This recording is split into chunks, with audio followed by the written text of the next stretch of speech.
Sakal Gunarnavasha Vande Guru Sri Charanaravindan.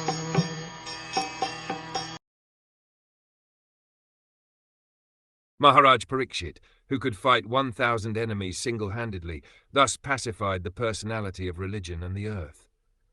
Then he took up his sharp sword to kill the personality of Kali, who is the cause of all irreligion. As described above, the personality of Kali is he who deliberately commits all kinds of sinful acts which are forbidden in the revealed scriptures.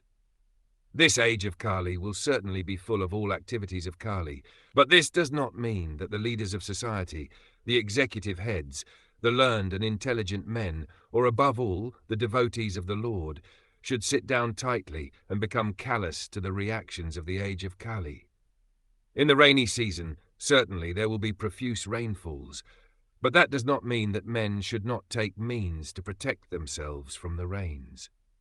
It is the duty of the executive heads of state and others to take all necessary actions against the activities of Kali, or the persons influenced by the age of Kali, and Maharaj Parikṣit is the ideal executive head of the state, for at once he was ready to kill the personality of Kali with his sharp sword.